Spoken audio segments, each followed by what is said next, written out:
Welcome to Reuben News Star Channel. How to read literature like a professor. I will read this book completely. So let's begin. Introduction. How'd he do that? Mr. Lindner? That milky toast? Right. Mr. Lindner the milky toast. So what did you think the devil would look like? If he were red with a tail, horns, and cloven hooves, any fool could say no. The class and I are discussing Lorraine Hansberry's A Raisin in the Sun, 1959, one of the great plays of the American theater. The incredulous questions have come, as they often do, in response to my innocent suggestion that Mr. Lindner is the devil. The Youngers, an African-American family in Chicago, have made a down payment on a house in an all-white neighborhood. Mr. Lindner, a meekly apologetic little man, has been dispatched from the neighborhood association, check in hand, to buy out the family's claim on the house. At first, Walter Lee Younger, the protagonist, confidently turns down the offer, believing that the family's money, in the form of a life insurance payment after his father's recent death, is secure. Shortly afterward, however, he discovers that 2/3 of that money has been stolen. All of a sudden, the previously insulting offer comes to look like his financial salvation. Bargains with the devil go back a long way in Western culture. In all the versions of the Faust legend, which is the dominant form of this type of story, the hero is offered something he desperately wants: power or knowledge or a fast ball that will beat the Yankees, and all he has to give up is his soul. This pattern holds from the Elizabethan Christopher Marlowe's Dr. Faustus through the 19th century Johann Wolfgang von Goethe's Faust to the 20th century's Stephen Vincent Benet's The Devil and Daniel Webster and Damn Yankees. In Hansberry's version, when Mr. Lindner makes his offer, he doesn't demand Walter Lee's soul. In fact, he doesn't even know that he's demanding it. He is, though. Walter Lee can be rescued from the monetary crisis he has brought upon the family. All he has to do is admit that he's not the equal of the white residents who don't want him moving in, that his pride and self-respect, his identity, can be bought. If that's not selling your soul, then what is it? The chief difference between Hansberry's version of the Faustian bargain and others is that Walter Lee ultimately resists the satanic temptation. Previous versions have been either tragic or comic, depending on whether the devil successfully collects the soul at the end of the work. Here, the protagonist psychologically makes the deal, but then looks at himself and at the true cost, and recovers in time to reject the devil's Mr. Lindner's offer. The resulting play, for all its tears and anguish, is structurally comic. The tragic downfall threatened but avoided, and Walter Lee grows to heroic stature in wrestling with his own demons as well as the external one, Lindner, and coming through without falling. A moment occurs in this exchange between professor and student when each of us adopts a look. My look says, "What, you don't get it?" Theirs says, "We don't get it, and we think you're making it up." We're having a communication problem. Basically, we've all read the same story, but we haven't used the same analytical apparatus. If you've ever spent time in a literature classroom as a student or a professor, you know this moment. It may seem at times as if the professor is either inventing interpretations out of thin air or else performing parlor tricks, a sort of analytical sleight of hand. Actually, neither of these is the case. Rather, the professor, as the slightly more experienced reader, has acquired over the years the use of a certain language of reading, something to which the students are only beginning to be introduced. What I'm talking about is a grammar of literature, a set of conventions and patterns, codes and rules, that we learn to employ in dealing with a piece of writing. Every language has a grammar, a set of rules that govern usage and meaning, and literary language is no different. It's all more or less arbitrary, of course, just like language itself. Take the word arbitrary as an example. It doesn't mean anything inherently. Rather, at some point in our past, we agreed that it would mean what it does, and it does so only in English. Those sounds would be so much gibberish in Japanese or Finnish. So too with art. We decided to agree that perspective, the set of tricks artists use to provide the illusion of depth, was a good thing and vital to painting. This occurred during the Renaissance in Europe, but when Western and Oriental art encountered each other in the 1700s, Japanese artists and their audiences were serenely untroubled by the lack of perspective in their painting. No one felt it particularly essential to the experience of pictorial art. Literature has its grammar too. You knew that, of course. Even if you didn't know that, you knew from the structure of the preceding paragraph that it was coming. How? The grammar of the essay. You can read, and part of reading is knowing the conventions, recognizing them, and anticipating the results. When someone introduces a topic, the grammar of literature, then digresses to show other topics, language, art, music, dog training. It doesn't matter what examples. As soon as you see a couple of them, you recognize the pattern. You know he's coming back with an application of those examples to the main topic. Voila. And he did. So now we're all happy because the convention has been used, observed, noted, anticipated, and fulfilled. What more can you want from a paragraph? Well, as I was saying before I so rudely digressed, so too in literature. Stories and novels have a very large set of conventions, types of characters, plot rhythms, chapter structures, point-of-view limitations. Poems have a great many of their own, involving form, structure, rhythm, rhyme. Plays, too. And then there are conventions that cross genre lines. Spring is largely universal. So is snow, so is darkness, and sleep. When spring is mentioned in a story, a poem, or a play, a veritable constellation of associations rises in our imaginative sky.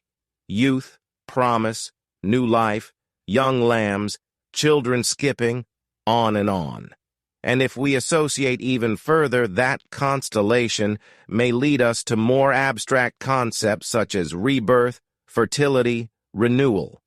Okay, let's say you're right and there is a set of conventions, a key to reading literature. How do I get so I can recognize these?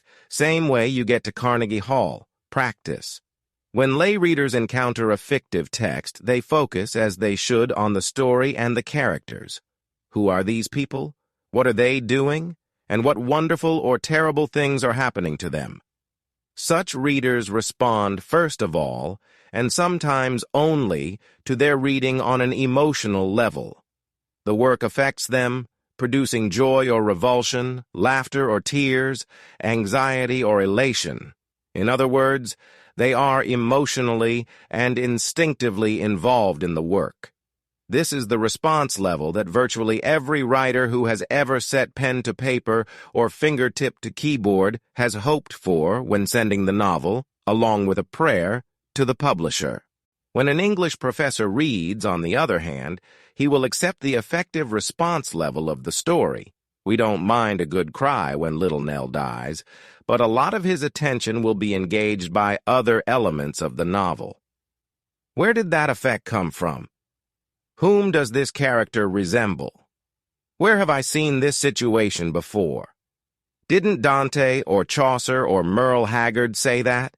If you learn to ask these questions, to see literary texts through these glasses, you will read and understand literature in a new light, and it'll become more rewarding and fun. Memory, symbol, pattern. These are the three items that, more than any other, separate the professorial reader from the rest of the crowd. English professors, as a class, are cursed with memory. Whenever I read a new work, I spin the mental Rolodex looking for correspondences and corollaries. Where have I seen his face? Don't I know that theme? I can't not do it, although there are plenty of times when that ability is not something I want to exercise. 30 minutes into Clint Eastwood's Pale Rider, 1985, for instance, I thought, okay, this is Shane, 1953. And from there, I didn't watch another frame of the movie without seeing Alan Ladd's face. This does not necessarily improve the experience of popular entertainment. Professors also read and think symbolically. Everything is a symbol of something, it seems, until proven otherwise. We ask, is this a metaphor? Is that an analogy? What does the thing over there signify? The kind of mind that works its way through undergraduate and then graduate classes in literature and criticism has a predisposition to see things as existing in themselves while simultaneously also representing something else. Grendel, the monster in the medieval epic Beowulf, 8th century A.D., is an actual monster, but he can also symbolize the hostility of the universe to human existence, a hostility that medieval Anglo-Saxons would have felt acutely, and B, a darkness in human nature that only some higher aspect of ourselves, as symbolized by the title hero, can conquer. This predisposition to understand the world in symbolic terms is reinforced, of course, by years of training that encourages and rewards the symbolic imagination. A related phenomenon in professorial reading is pattern recognition. Most professional students of literature learn to take in the foreground detail while seeing the patterns that the detail reveals. Like the symbolic imagination, this is a function of being able to distance oneself from the story, to look beyond the purely affective level of plot, drama, characters. Experience has proved to them that life and books fall into similar patterns. Nor is this skill exclusive to English professors, good mechanics, the kind who used to fix cars before computerized diagnostics. Use pattern recognition to diagnose engine troubles. If this and this are happening, then check that. Literature is full of patterns, and your reading experience will be much more rewarding when you can step back from the work, even while you're reading it, and look for those patterns. When small children, very small children, begin to tell you a story, they put in every detail and every word they recall, with no sense that some features are more important than others. As they grow, they begin to display a greater sense of the plots of their stories. What elements actually add to the significance, and which do not? So too with readers. Beginning students are often swamped with the mass of detail. The chief experience of reading Dr. Zhivago, 1957, may be that they can't keep all the names straight. Wily veterans, on the other hand, will absorb those details, or possibly overlook them, to find the patterns, the routines, the archetypes at work in the background. Let's look at an example of how the symbolic mind, the pattern observer, the powerful memory combine to offer a reading of a non-literary situation. Let's say that a male subject you are studying exhibits behavior and makes statements that show him to be hostile toward his father, but much warmer and more loving toward, even dependent on, his mother. Okay, that's just one guy, so no big deal. But you see it again in another person, and again, and again. You might start to think this is a pattern of behavior, in which case you would say to yourself, now where have I seen this before? Your memory may dredge up something from experience, not your clinical work, but a play you read long ago in your youth about a man who murders his father and marries his mother.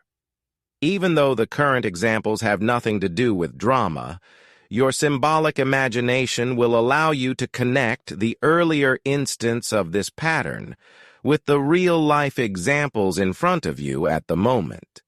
And your talent for nifty naming will come up with something to call this pattern, the Oedipal complex. As I said, not only English professors use these abilities.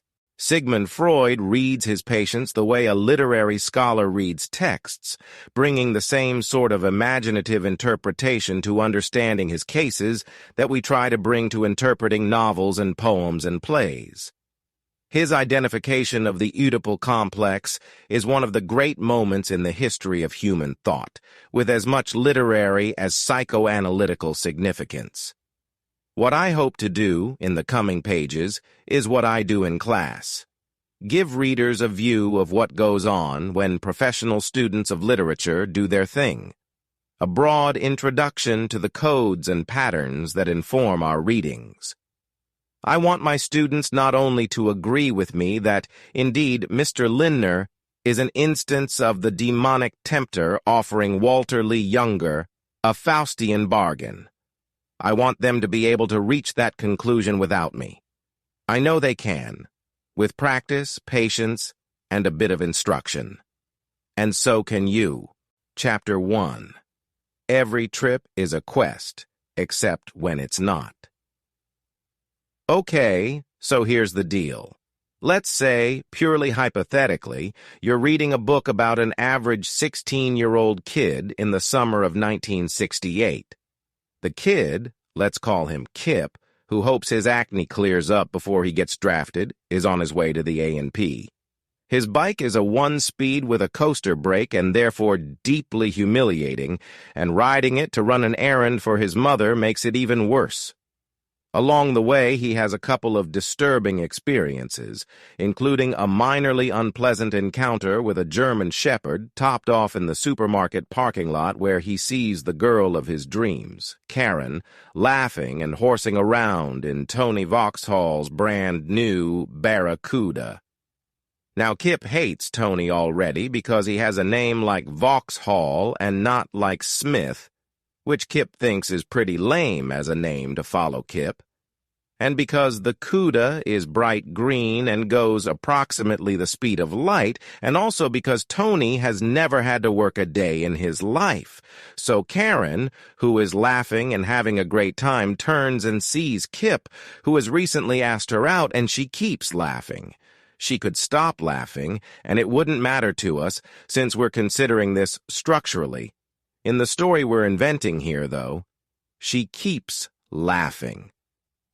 Kip goes on into the store to buy the loaf of Wonder Bread that his mother told him to pick up, and as he reaches for the bread, he decides right then and there to lie about his age to the Marine recruiter, even though it means going to Vietnam, because nothing will ever happen for him in this one-horse burg, where the only thing that matters is how much money your old man has. Either that or Kip has a vision of Saint Abelard, any saint will do, but our imaginary author picked a comparatively obscure one, whose face appears on one of the red, yellow, or blue balloons. For our purposes, the nature of the decision doesn't matter any more than whether Carrion keeps laughing or which color balloon manifests the saint. What just happened here? If you were an English professor, and not even a particularly weird English professor, you'd know that you'd just watched a knight have a not very suitable encounter with his nemesis. In other words, a quest just happened. But it just looked like a trip to the store for some white bread. True, but consider the quest. Of what does it consist? A knight?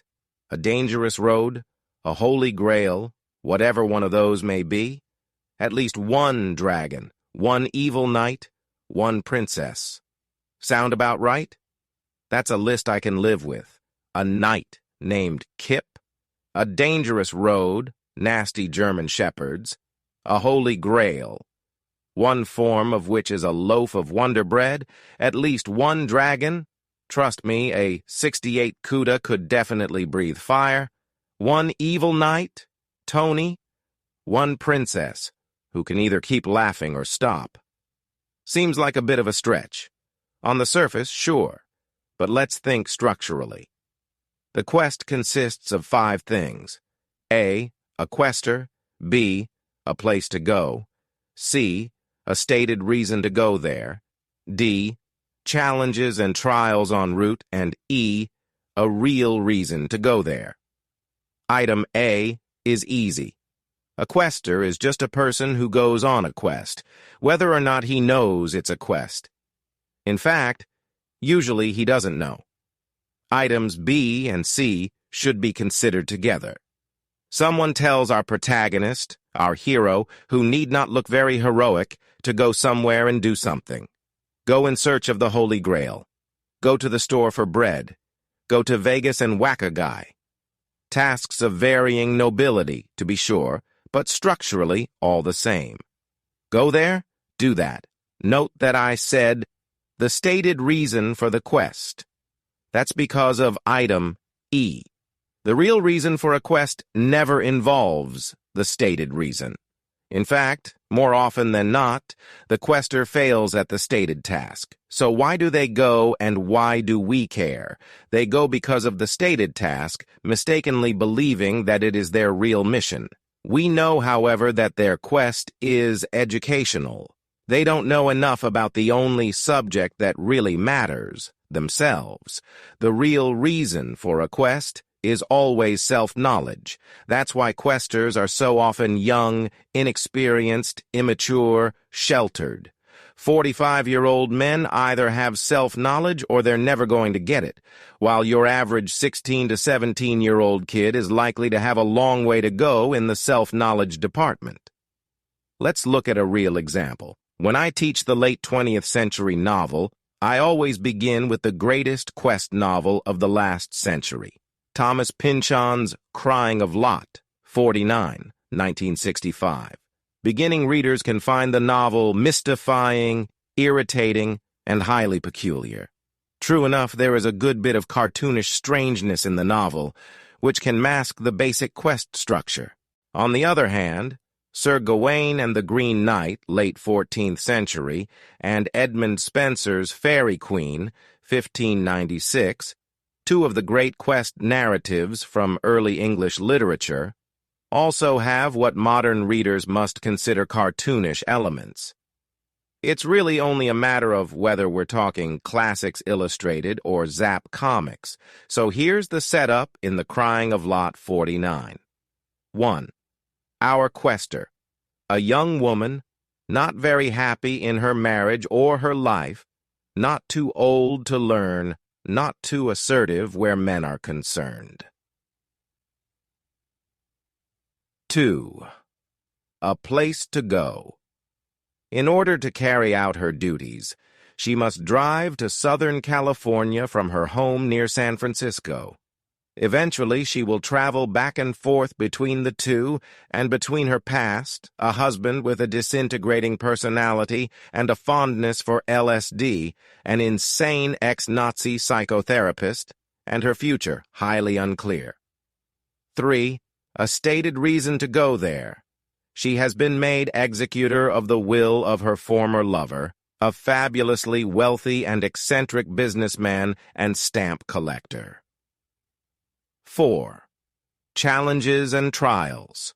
Our heroine meets lots of really strange, scary, and occasionally truly dangerous people.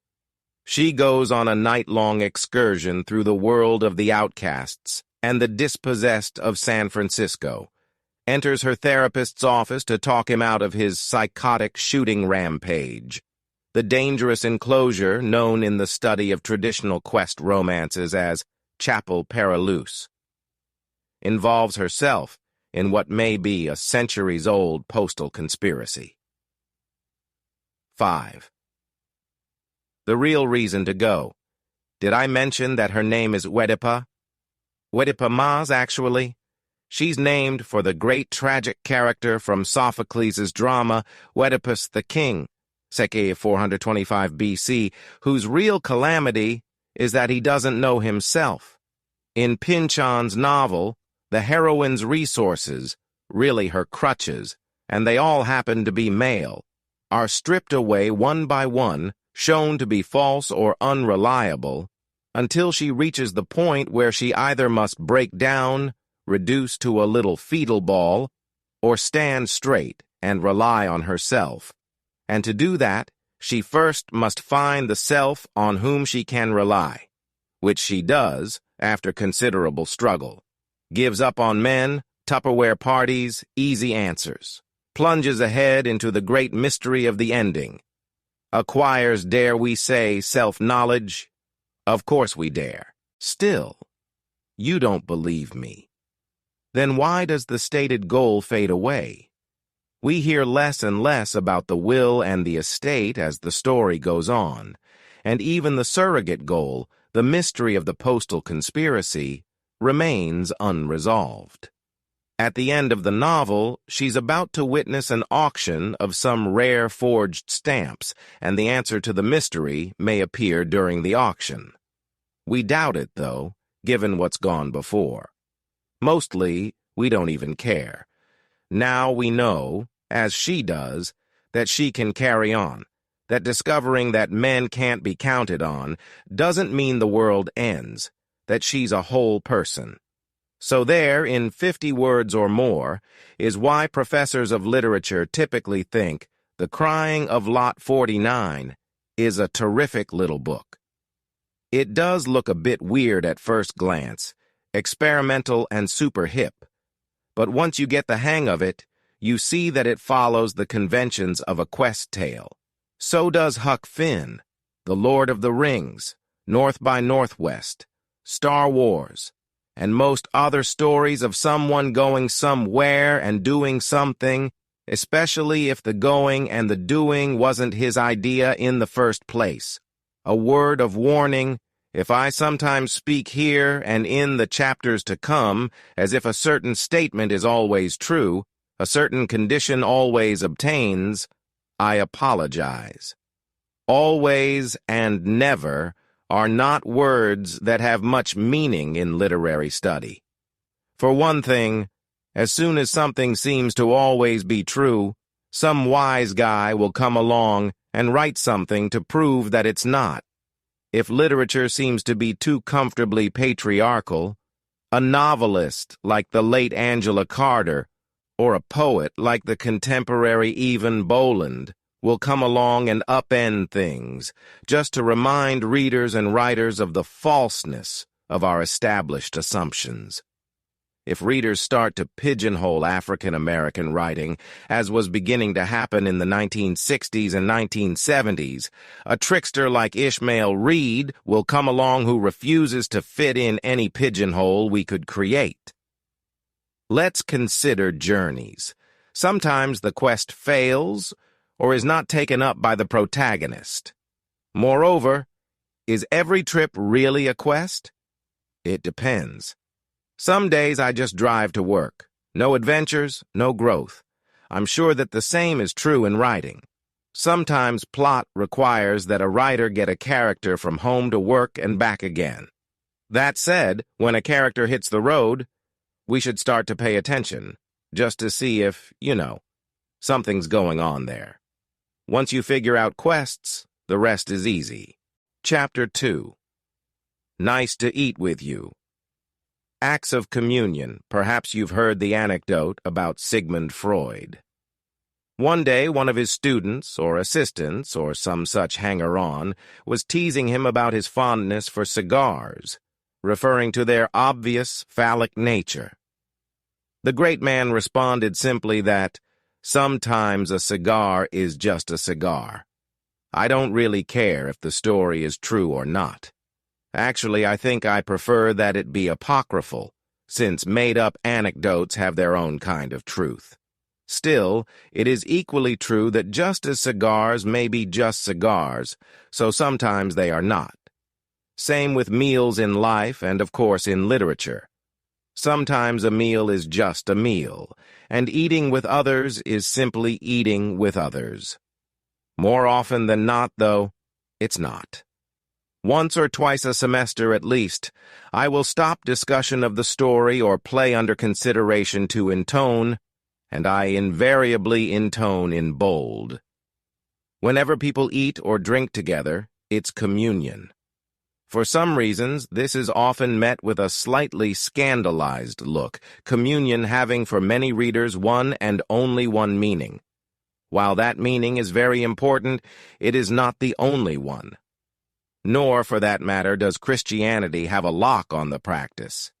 Nearly every religion has some liturgical or social ritual involving the coming together of the faithful to share sustenance.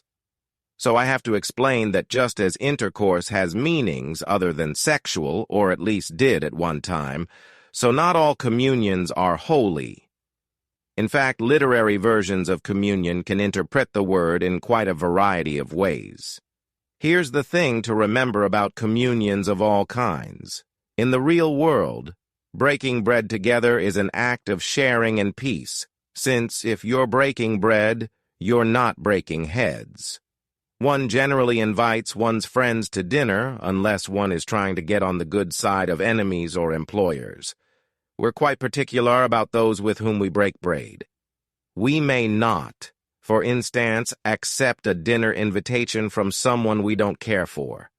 The act of taking food into our bodies is so personal that we really only want to do it with people we're very comfortable with. As with any convention, this one can be violated. A tribal leader or mafia don, say, may invite his enemies to lunch and then have them killed. In most areas, however, such behavior is considered very bad form. Generally, eating with another is a way of saying, I'm with you, I like you, we form a community together, and that is a form of communion. So too in literature. And in literature there is another reason. Writing a meal scene is so difficult and so inherently uninteresting that there really needs to be some compelling reason to include one in the story. And that reason has to do with how characters are getting along. Or not getting along. Come on. Food is food. What can you say about fried chicken that you haven't already heard, said, seen, thought? And eating is eating, with some slight variations of table manners. To put characters, then, in this mundane, overused, fairly boring situation, something more has to be happening than simply beef, forks, and goblets. So what kind of communion? And what kind of result can it achieve? Any kind you can think of. Let's consider an example that will never be confused with religious communion, the eating scene in Henry Fielding's Tom Jones, 1749, which, as one of my students once remarked, sure doesn't look like church. Specifically, Tom and his lady friend Mrs. Waters dine at an inn, chomping, gnawing, sucking on bones, licking fingers, a more leering, slurping, groaning, and, in short, sexual meal has never been consumed. While it doesn't feel particularly important thematically, and, moreover, it's as far from traditional notions of communion as we can get, it nevertheless constitutes a shared experience. What else is the eating about in that scene except consuming the other's body? Think of it as a consuming desire, or two of them. And in the case of the movie version of Tom Jones, starring Albert Finney, 1963, there's another reason. Tony Richardson, the director, couldn't openly show sex as, well, sex. There were still taboos in film in the early 60s, so what he does is show something else as sex.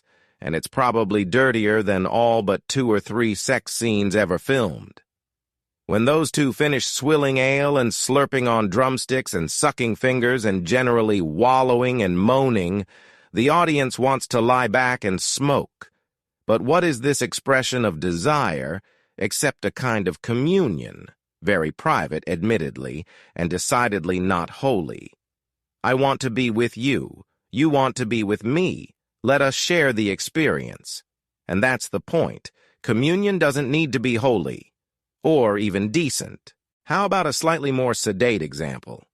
The late Raymond Carver wrote a story, Cathedral, 1981, about a guy with real hang-ups.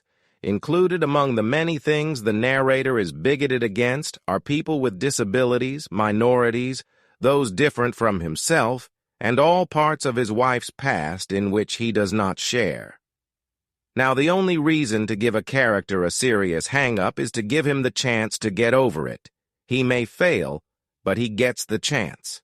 It's the code of the West. When our unnamed narrator reveals to us from the first moment that a blind man, a friend of his wife's, is coming to visit, we're not surprised that he doesn't like the prospect at all. We know immediately that our man has to overcome disliking everyone who is different. And by the end he does, when he and the blind man sit together to draw a cathedral so the blind man can get a sense of what one looks like. To do that, they have to touch, hold hands, even, and there's no way the narrator would have been able to do that at the start of the story.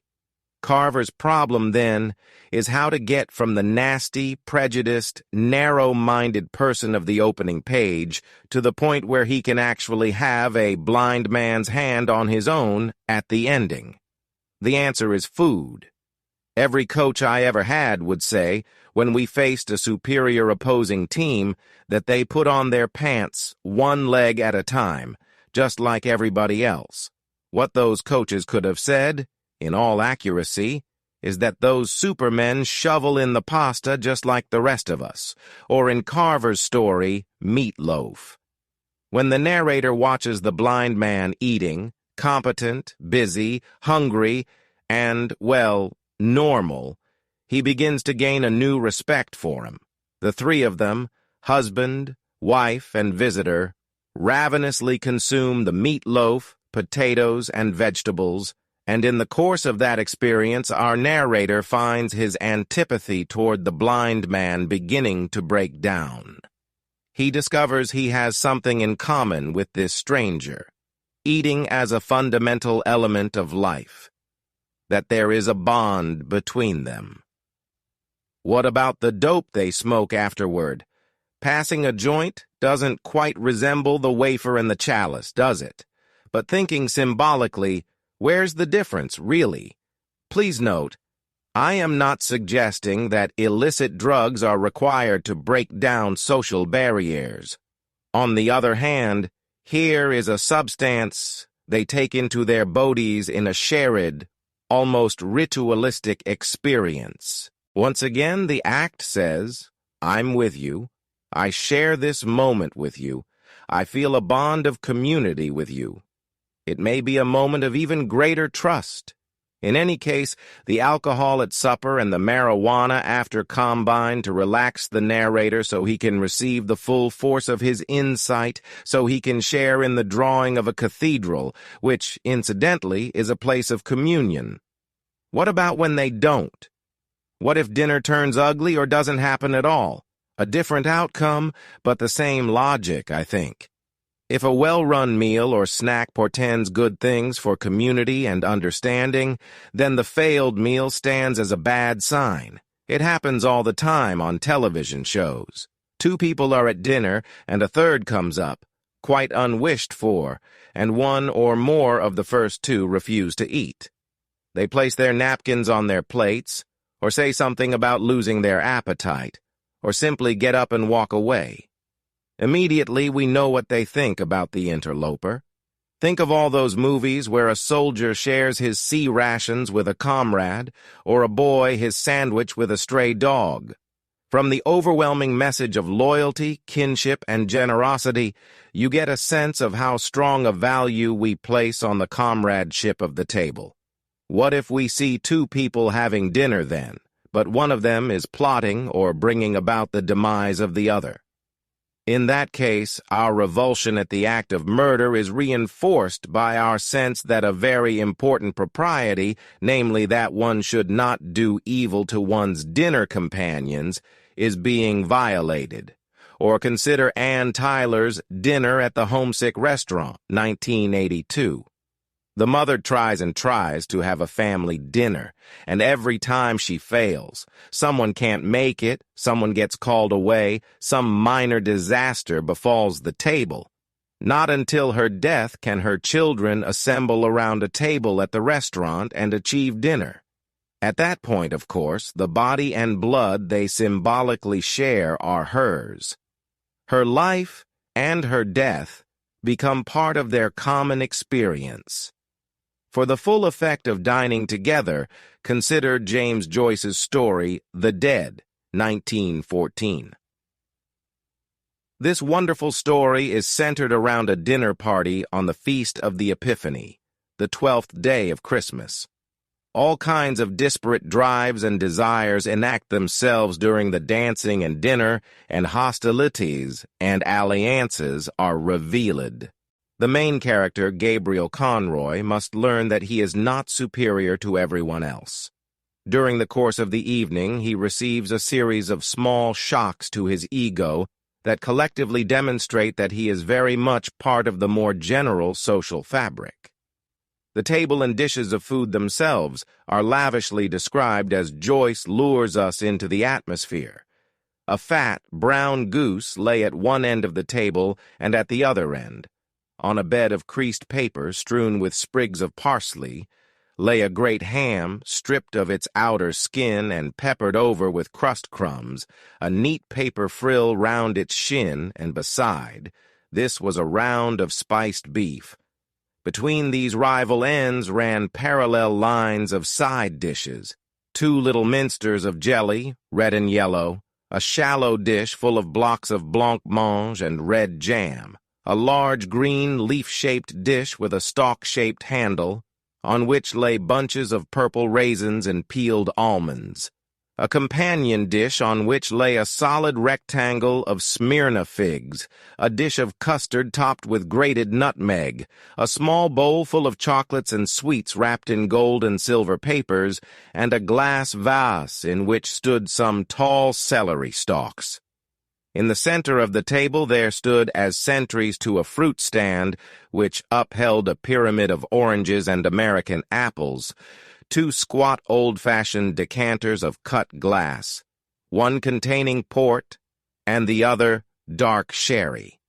On the closed square piano, a pudding in a huge yellow dish lay in waiting, and behind it were 3 squads of bottles of stout and ale and minerals, drawn up according to the colors of their uniforms, the first 2 black, with brown and red labels, the third and smallest squad white, with transverse green sashes. No writer ever took such care about food and drink, so marshaled his forces to create a military effect of armies drawn up as if for battle. Ranks, files, rival ends, sentries, squads, sashes. Such a paragraph would not be created without having some purpose, some ulterior motive. Now, Joyce being Joyce, he has about 5 different purposes, one not being enough for genius.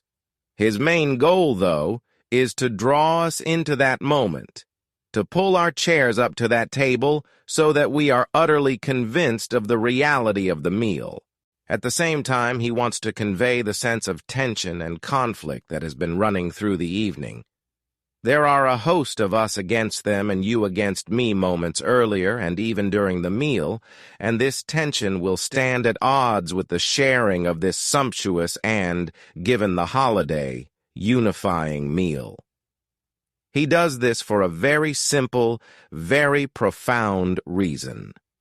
We need to be part of that communion. It would be easy for us simply to laugh at Freddie Malins, the resident drunkard, and his dotty mother, to shrug off the table talk about operas and singers we've never heard of, merely to snicker at the flirtations among the younger people, to discount the tension Gabriel feels over the speech of gratitude he's obliged to make at meal's end. But we can't maintain our distance because the elaborate setting of this scene makes us feel as if we're seated at that table. So we notice, a little before Gabriel does, since he's lost in his own reality, that we're all in this together, that in fact we share something. The thing we share is our death. Everyone in that room, from old and frail Aunt Julia to the youngest music student, will die. Not tonight, but someday. Once you recognize that fact, and we've been given a head start by the title, whereas Gabriel doesn't know his evening has a title, it's smooth sledding. Next to our mortality, which comes to great and small equally, all the differences in our lives are mere surface details. When the snow comes at the end of the story, in a beautiful and moving passage, it covers equally all the living and the dead. Of course it does, we think. The snow is just like death. We're already prepared, having shared in the communion meal Joyce has laid out for us, a communion not of death, but of what comes before, of life.